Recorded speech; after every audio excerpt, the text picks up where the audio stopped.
to lecture 54. In this lecture we are going to discuss another very important competency for city manager, that is negotiation skills. In the last lecture we discussed problem solving and decision making.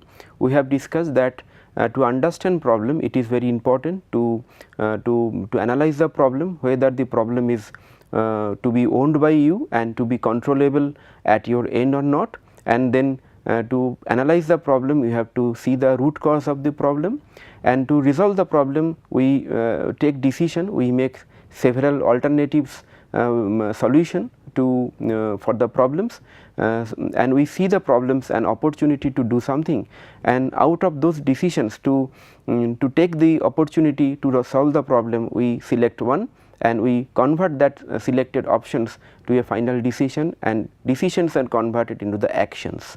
So, that is what we discussed in the last lecture. Now, in this process of the decision making you might have find that it is not so easy as I am explaining to you.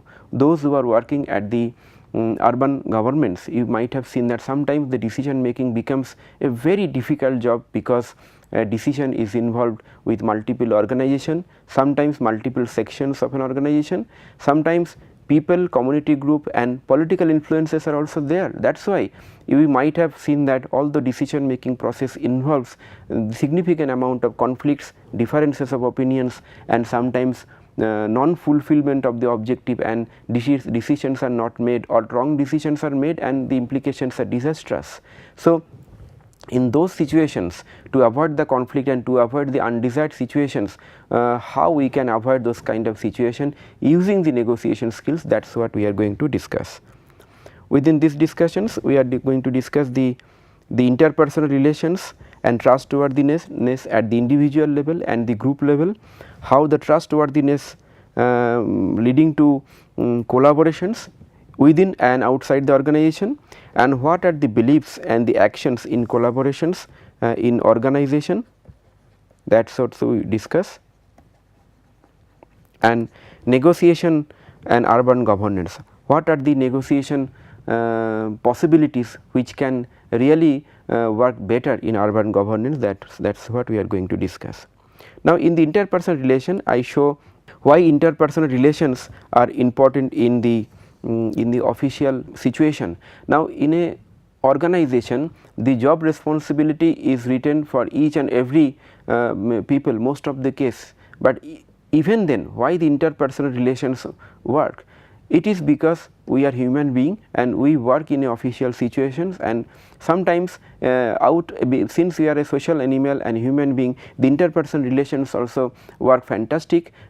Sometimes we work better under some better leader, sometimes we don't intend to do better under some not so good leadership. So, it depends on the how the interpersonal relations between the people, between the office supervisor and the subordinate, all this matters. So, this interpersonal relations depends on various factors of people, like if I consider that here the person A and person B both are working together in an official situation, and how this interpersonal relation will be influenced and what are the influencer on this interpersonal relation. In this context I would like to see a model which is called Johari window. Johari window is not a new model for interpersonal relations, it is already accepted model in management studies, but I will try to discuss this on the basis of our urban management and governance module. Now, in this Johari window you might have seen that two quadrants are there. One quadrant is the feedback. Feedback is what I try to know,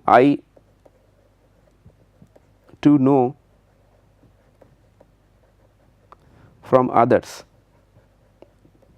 and the second quadrant is the self disclosure, that is what I express about myself. Therefore, here it is low and here it is. So, this is the high and low. So, high to low, again high to low. So, the first thing which we are calling as a feedback is basically what I try to know from others. Now, if there is a stranger, I do not know anything about the person and I do not express anything about myself to that person. So, the amount of the knowledge, amount of the information about that person to me and about myself to that person is very much negligible.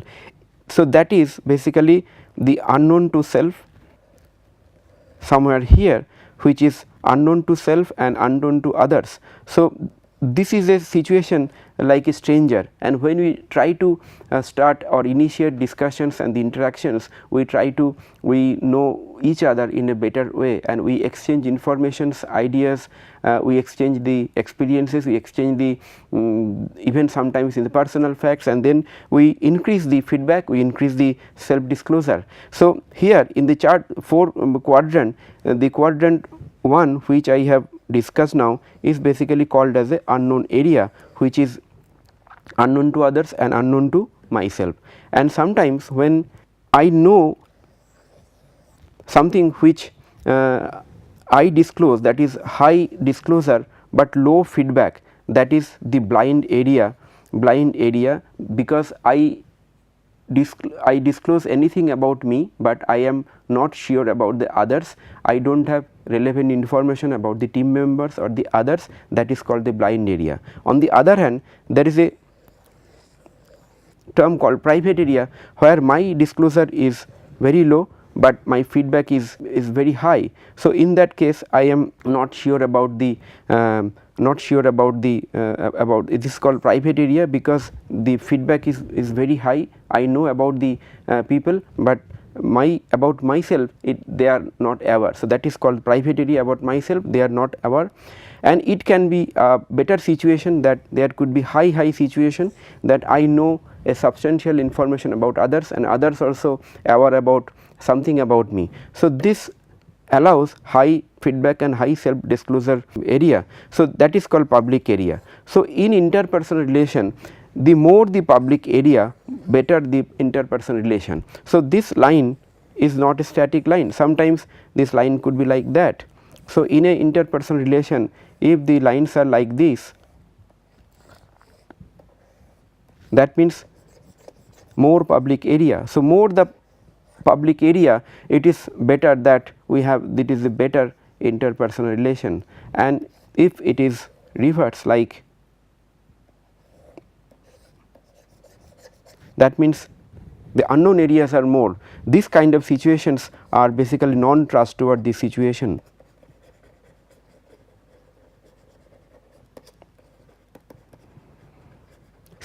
And in non-trustworthy situation, neither we disclose anything about myself and neither I am interested to know anything from the others. So, this kind of exchanges, feedback and self disclosures are strongly related with the trustworthy relations between the people, and it is the basis of the interpersonal relation which matters. Now, this interpersonal relation is linked with negotiation. So, why we negotiate at the workplace? Because the individual and group differences are there, as I have told you that based on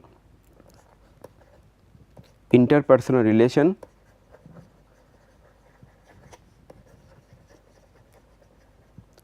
relations and based on trustworthy relations, it varies up to a long extent, but we cannot avoid all the relations and all the interactions every time, and sometimes it is becoming a conflicting situation. That is why we try to resolve those group differences and individual differences through a dedicated and through a systematic process. That is why negotiation is required. Then consensus in the decision. So, in the decision making, consensus is required.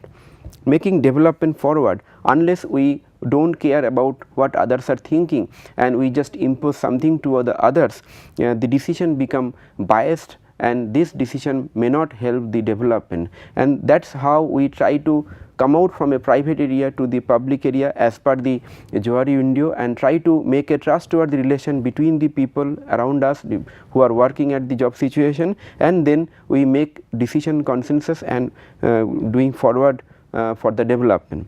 And in this way we avoid conflicts. You might have seen that all the situations where most of the trivial conflicting situations are there and very undesired situations and implications have happened, all those situations people have non-trustworthy relations, and because of that they fail to take consensus in the decision, and they fail to take any appropriate action to solve the problem. That is the actual problem, which is the root cause of all the problem. So, all the problems can be resolved if there is a trustworthy relation between the people, between groups, and there is a consensus in the decision making. So, having said that, I tell you about the trust and power relations in the interpersonal relation, how trustworthiness and power also acts to in the interpersonal relation, and ultimately either it leads to collaboration or it leads to somewhat apathy to each other. So, let us see how it acts. So, please see this chart. In this chart there are two variables, one is trust component, interpersonal trust, which I talked in the first slide. So, loads low to high, and the power which we enjoy is low to high. Now, this power sometimes could be administrative power, I just write here, sometimes political, sometimes physical, etc. So, if the power equation of I have very low power or the other person has low power and low trust, so there will be kind of apathy, and we will try to avoid, because neither of us we have the administrative, political, physical power and the trust between each other. So, the situation will be apathy and avoid. I tell you the example, if any city situation, if within all the constituencies there is a winning constituency and the majority of the constituency is taken over by one political party which is running the government, local government, and other political parties which are not majority, minority, and which are sort of powerless, and they cannot exert much in the forum, and they cannot get the projects and the development for their words. That's happens in some cases. In those type of situations where the low amount of power is there, low trust is there, so apathy is there between the minority people or between the similar low power the minority groups or the minority political establishment. It can be changed in a different way. For example, if there is a high power in some cases but low trust, suppose the majority or the majority or the political party which is having majority in the seat distribution or the constituencies, they have high power, but the other political parties or the groups or the communities, they have very low power and they have significant amount of low trust. So, they will try to crush and dominate others definitely. Instead of apathy and avoid, they will crush and dominate, and they will try to impose the decisions. And it can be reversed, like if people have low power but high trust. For example, in slums or the low income group, you might have seen that they have very low amount of power in terms of the financial power, administrative power, political power, and the physical strength in terms of the infrastructure development and the own health reasons, but they have high trust between the groups, between the people, and that is how they work there as a they stay there as a community, and those type of situation creates empathy, and because of the empathy they can survive on those situation in spite of having a very inferior quality. And if there is a high trust and high power, that means I also having high power and you also have high power, and it may be administrative, political, physical, but we trust each other, then we must collaborate to grow. Now, out of these 4 quadrant, please try to see that which one is better. Now, definitely the collaboration or the high trust high power is better. So, that is what is should be there. In some cases, whenever you have low power but high trust, some amount of empathy also should be there. Those kind of situations also better, but definitely we must avoid the situations where low trust situations are there, that is apathy, crash and dominate and the imposition. Those kind of situations we should avoid. Now, based on that, I am going to show that the situations where there are 4 quadrant where I am showing that if in the first situation where I am thinking that I win you lose, because I have the power and you do not have the power, you have less power, I do not trust you. So, this is the I win and you lose.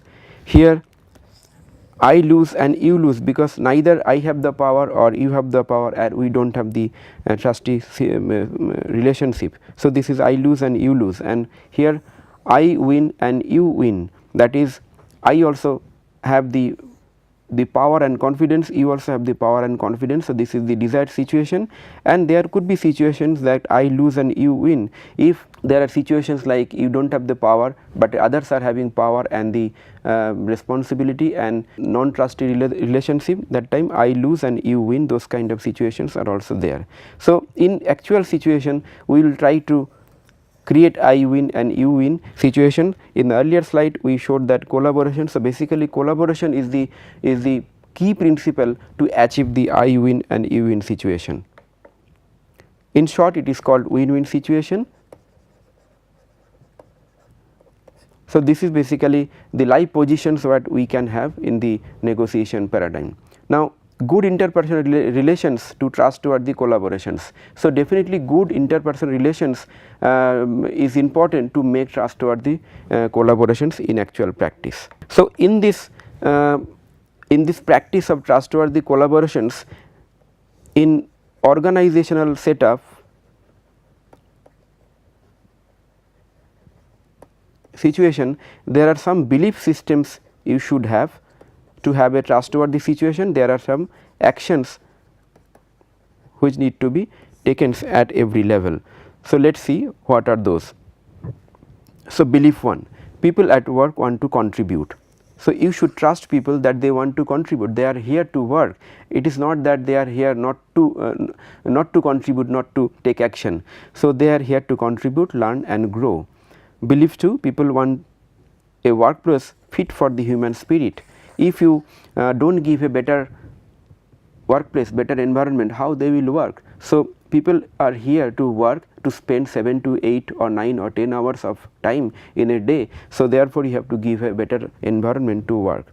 Belief 3, the cornerstone of all human relationship is trust, that I have already discussed you. So, emphasis on that. Belief 4, people take care of what they own, they do not wash the rented car. So, bringing and creating a concept of ownership. If you impose something, it is not owned by people. So, try to understand that what people own and try to develop a ownership among the people, among the group member, team member, so that there is a joint consensus among the for resolving all the problems and taking all the decision. So, that is important.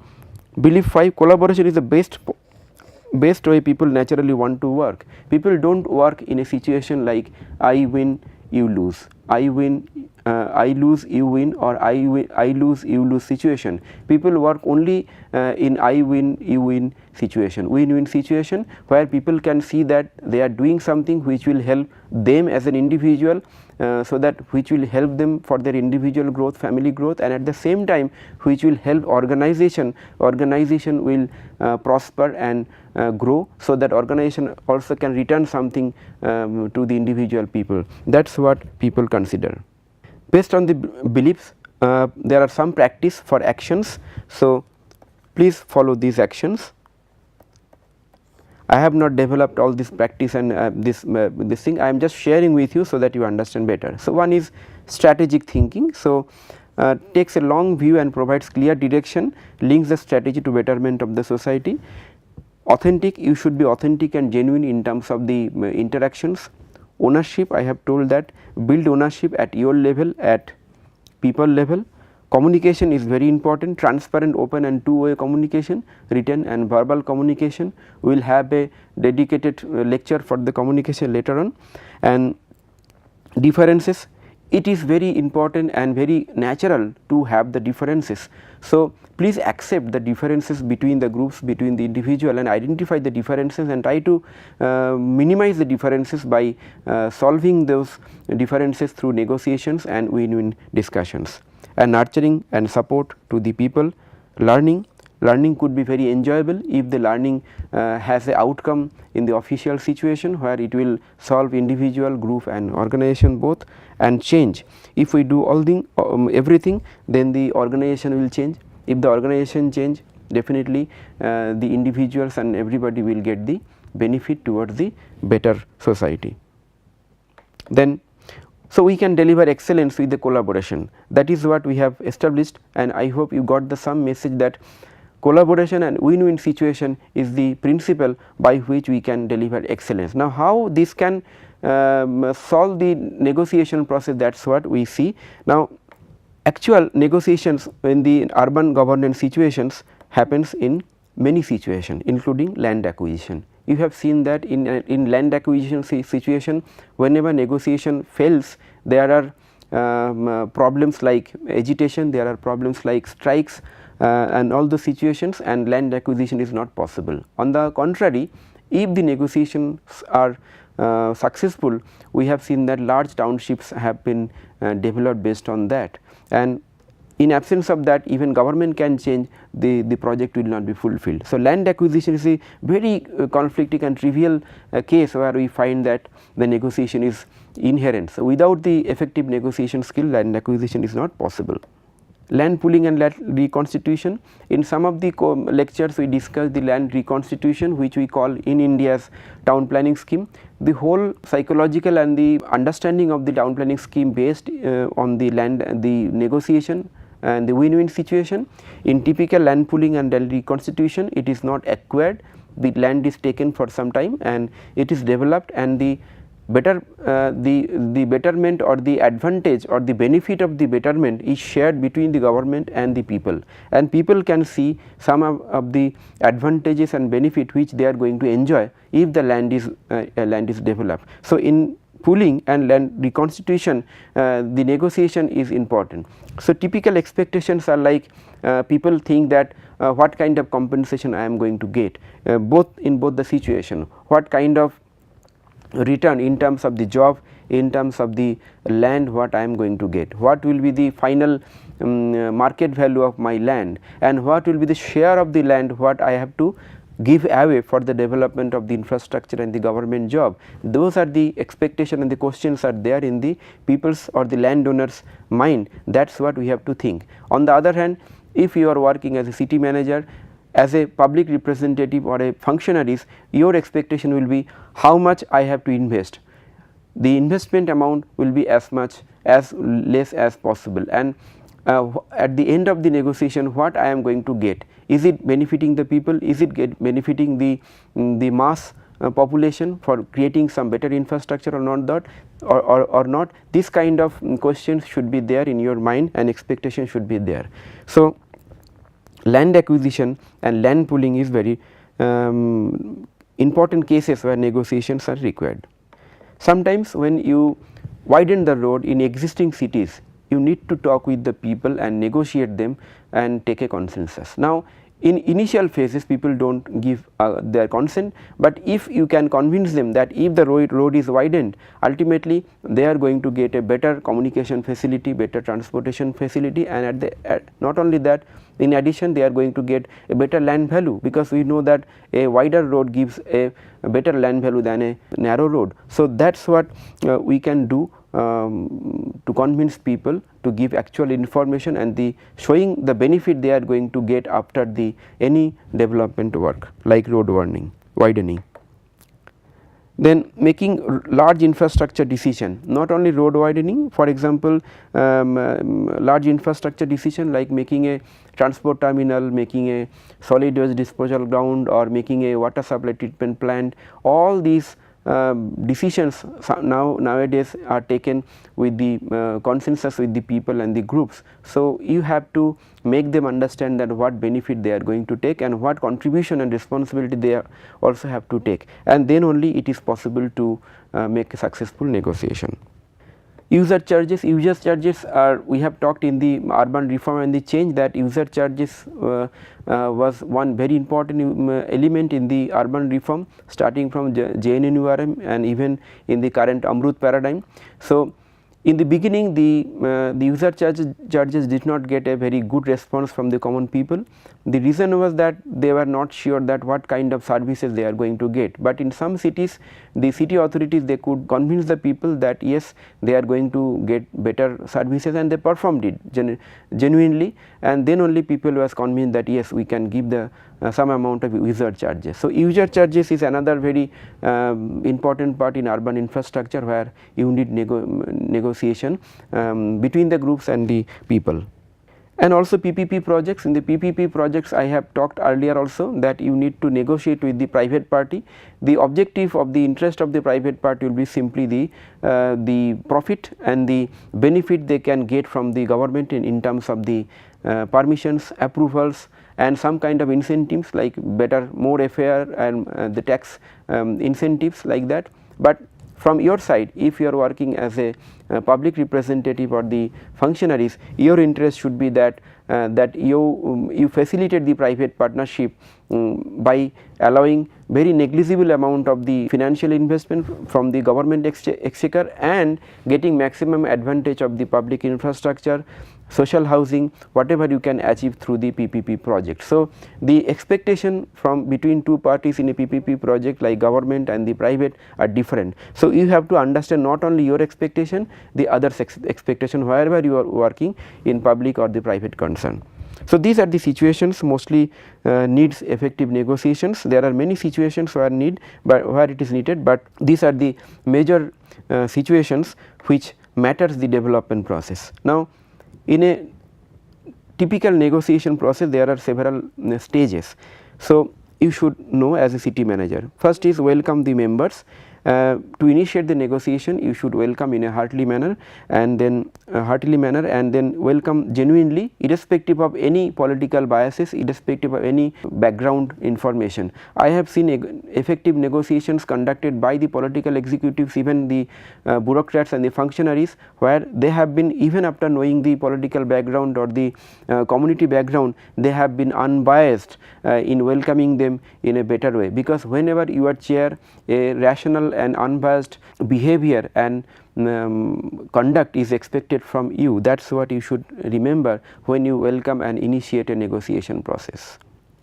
Second is explain the schemes and proposal. Now, the explaining the schemes and proposal is very important in true facts and figures. Sometimes we explain by verbal communication, sometimes we explain using PowerPoint presentation or giving the maps, everything. So, try to explain in actual figures and information. Do not try to camouflage or manipulate with the figures, because once people understand the manipulated figures or the camouflage figures, definitely they are going to discard the negotiation and the negotiation will fail. Therefore, take additional careful actions so that you can avoid those kind of situations where it can bring the non-trustworthy situation. Then ask, clarify the demand, expectation and take note. It is important to ask them to know about their expectation and also show them that you are taking concern and taking careful notes about their expectations. Explain benefits of the schemes and the possible returns, that you have to explain the benefits and the return what they are going to get. Otherwise, and in this process, it is also possible not to commit each and everything in the process, because it may not be possible. So, commit whatever you can do or whatever you can deliver, and remaining expectation and the demand you can take a note and you can tell them that yes, I will come back to you again, and maybe another meeting is required to resolve all those kind of additional demands. Then discussions. In the discussions also be unbiased, listen points and then take notes when interactions are there. And in actual practice, I have seen that in land acquisition, land pooling, it is not only one discussion, there can be series of discussions which is required for a successful negotiation, and you have to think win-win. Without thinking win-win, you cannot succeed in negotiation. You have to tell them that yes, this is going to benefit you and this is going to benefit also the government, and there will be share of responsibility between the people, between the stakeholders and between the government, and that is the win-win thinking. Not only thinking is essential, you have to represent and show the thinking in your conduct also, and come to consensus. When you come to consensus, please take care that those decisions with all the consents, and use that decision with meaningful actions. Once people see that some actions are there based on their meeting discussions and the negotiation, and those actions and interventions are giving benefit to them, then they will have more confidence on the government or the city managers, and they will time to time they will participate more negotiation process, and that is the legacy and the culture of the effective negotiations, which is built on a sound relationship, interpersonal relations, and win-win thinking, and a collaborative thinking and trustworthy relationship. That is what we can build as a city manager in organization and also in our cities. That is what is required. Okay. So, having said that, I am going to conclude today's lecture. So, I just summarize quickly. In today's lecture, we have discussed the essence of negotiation skills. We have seen that there are situations where conflicting situations are there, differences are there. To avoid those kind of situations and to take decision on consensus, we need to negotiate with the people, groups or organization, and take a decision where everybody has acceptance and the share of responsibility, and everybody can own the responsibility, and that is how we can do the projects and further development. And in this process, we have seen that there are framework of the interpersonal relationship, where we have seen that private areas, blind areas, unknown areas, which acts in a great way, and it is the common area, public area, where I also know something about you or the other party, and other party or the other person also is aware about myself, which creates a better interpersonal relationship, and it generates a collaborative attitude, it generates a trustworthy situation which is required. At the official situation, at the organizational situation, we have seen that trust and power also plays a great role, and wherever we have high trust and high power, those kind of situations should be encouraged more, and in a high power and high trust situation, we collaborate with each other. It can be a collaboration between organization and organization, it can be a collaboration between organization and people, organization and then community group, various kinds of collaboration could be there, between two sections within one organization can be there. So, those kind of collaborations are possible if there is a trustworthy and power relationships. And then we have seen that there are situations like land acquisition, land pooling, land reconstitution, and similar type of public infrastructure projects where we need negotiation. In a typical negotiation process, you have to prepare yourself in a better way, you have to present the proposal in a transparent way, accountable way, welcome them in an unbiased manner, discuss and take the notes of all the demands and the expectation, commit whatever you can do and commit whatever you cannot do, and then take meaningful action so that people get confidence on the negotiation process, and that is how we can grow. And whenever there is a possibility of negotiation between the private party, be aware about the expectation about the private party and the public party, and that is what is required for the negotiation for all the process. Now, this is a general discussion about the negotiation process. Wherever you are working in the public sector, in the urban governance situation, do the negotiation and take a systematic notes of your own process, so that you can learn from your success and failure both, and you can share your experiences with all of your colleagues and with us also.